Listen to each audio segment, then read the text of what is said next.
வணக்கம். நான் முருகன்.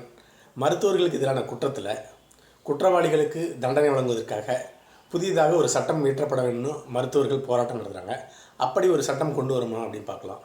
இதை பற்றி சுருக்கமாக பார்க்கலாம். மாநில அரசை ஏற்று உயர்நீதிமன்றமோ மத்திய அரசை ஏற்று உச்ச நீதிமன்றமோ எந்த விதமான தீர்ப்பு வழங்கிவிட முடியாதுங்க. அதே போல் இன்றைக்கி நாட்டில் நடக்கிற அனைத்து குற்றங்களுக்கு காரணமே நீதிமன்றங்கள் தான். நீதிமன்றத்தை இழுத்து மூடிட்டாலே போதும், நாட்டில் குற்றங்கள் இருக்காது, ஊழல்கள் இருக்காது, நாடு கட்டுப்பாட்டுக்கு கொண்டு வரப்படும். அதற்கு சில உதாரணத்தையும் என்ன செய்யணும் அப்படிங்கிறத பார்க்கலாம். சரி, புதிதாக சட்டம் இயற்றமா அப்படி பார்த்தீங்கன்னா தேவையே இல்லைங்க. ஏற்கனவே இருக்கிற சட்டமே போதும். புதுசாக ஒரே ஒரு சட்டத்தை கொண்டு வந்தால் மட்டும் போதும். அது என்ன சட்டம்னா, குற்றவாளிகளுக்கு தண்டனை வழங்காத நீதிபதிகளுக்கு குற்றவாளிகளுக்கு உண்டான தண்டனை வழங்க வேண்டும் அப்படிங்கிற ஒரு சட்டம் கொண்டு வந்தால் போதும். அது கூடவே பெண்களுக்கு எதிரான பாலியல் குற்றத்துக்கு 1 மாதத்தில் 30 நாளில் தண்டனை வழங்கப்பட வேண்டும். அடுத்ததாக கொலை குற்றவாளிகளுக்கு, அதாவது பணத்துக்காக கொலை செய்கிற குற்றவாளிகளுக்கு 2 மாதத்தில் தண்டனை வழங்க வேண்டும். அரசியல்வாதிகளுடைய ஊழல் குற்றங்களுக்கு ஒரு 90 நாளில் தண்டனை வழங்க வேண்டும். அதே போல் நீதிபதி உள்பட அரசு ஊழியர்கள் செய்யும் ஊழலுக்கு, லஞ்ச குற்றங்களுக்கு ஒரே மாதத்தில் தண்டனை வழங்கப்பட வேண்டும். இப்படி ஒரு சட்டத்தை கொண்டு வந்தால் போதுங்க, இந்தியாவில் இருக்க அனைத்து குற்றங்களும் ஊழலும் தடுக்கப்படும். இதுக்காக ஒவ்வொரு குற்றத்துக்கும் ஒவ்வொரு சட்டத்தை இயற்ற வேண்டிய அவசியம் தேவைப்படாது. இதை மட்டும் கொண்டு வந்தால் போதும், நாட்டில் ஒரு அமைதி நிலவும். உண்மையிலேயே அதுதான் ஜனநாயகமாக இருக்கும். சரி,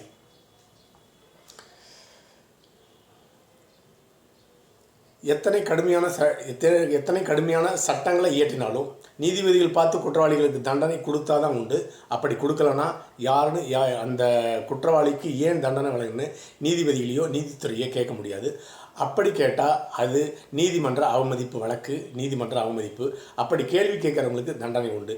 அதுதான் இந்திய அரசியலமைப்பு சட்டம் நமக்கு வழங்கியிருக்கின்ற ஒரு நன்மை அப்படின்னு எடுத்துக்கலாம். சரி, அடுத்ததாக இதற்கு உதாரணம் சிலவற்றை பார்க்கலாம்.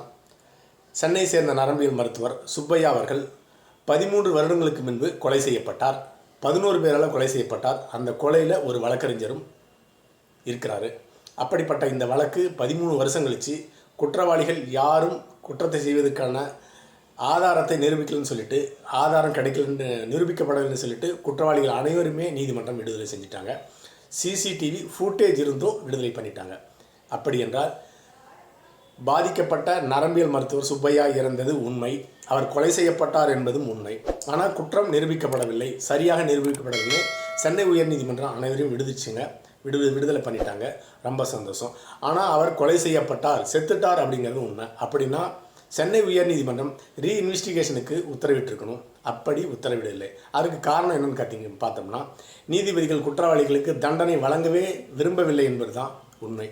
அதே போல் உத்தரப்பிரதேசத்தை சேர்ந்த அட்டிக் அகமது என்ற குற்றவாளி கொலை, கொள்ளை, நில அபகரிப்பு செஞ்சு 12,000 கோடி ரூபாய் சொத்தாக சேர்ந்து வச்சிருக்கிறாரு. அந்த குற்றவாளியும் 100 வழக்கில் இருக்குது. 100 வழக்குலேயும் அந்த குற்றவாளி ஜாமீன் வாங்கிட்டு வெளியே சுற்றிட்டு இருக்கிறாரு. பல முறை எம்எல்ஏ எம்பியாக ஆகியிருக்கிறாரு. அப்படி எம்எல்ஏ எம்பியாக ஆக்கி அவரை அலங்கரித்தது நீதித்துறை, நீதிமன்றங்கள். அடுத்ததாக கள்ளக்குறிச்சியில் விஷ சாராயம் குடித்து 71 அப்பாவிகள் செத்து போயிட்டாங்க தமிழ்நாட்டில். அந்த குற்றவாளி மீது, சாராய வியாபாரி மீது 70 வழக்கு இருக்குது. 70 வழக்கு இருக்கிற ஒரு குற்றவாளி சாராயம் காய்ச்சறதுக்கு நீதிமன்றம் ஜாமீன் விட்டுருக்கு. இப்படிப்பட்ட உதாரணங்களை, ஆயிரக்கணக்கான உதாரணங்களை சொல்லிகிட்டே போகலாம். அதனால் இப்படிப்பட்ட குற்றவாளிகளை ஏன் விடுதலை செஞ்சீங்க அப்படின்னு சொல்லிட்டு யாராலும் கேட்க முடியாது. கேட்கக்கூடிய நிலையில் மக்களுக்கு அந்த அதிகாரம் வழங்கப்படவில்லை.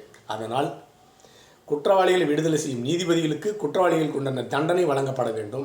அதே போல் உச்ச நீதிமன்றம், உயர் நீதிமன்றம், கீழ நீதிமன்றம், எல்லா நீதிமன்றத்திலையுமே 90 நாட்களில் எந்த ஒரு வழக்கையும் விசாரித்து இறுதி தீர்ப்பு வழங்க வேண்டும் என்ற ஒரே ஒரு சட்டத்தை கொண்டு வந்துட்டால் போதும், அனைத்து குற்றங்களும் ஊழலும் இந்தியாவில் கட்டுக்குள் கொண்டு வரப்படும். அது வரையிலும் இப்படிப்பட்ட ஒரு அவல நிலை, உலகிலேயே மிகப்பெரிய ஜனநாயக நாடு என்ற ஒரு அவல நிலை இருந்து கொண்டு தான் இருக்கும். அடுத்த பதிவில் சந்திக்கலாம்.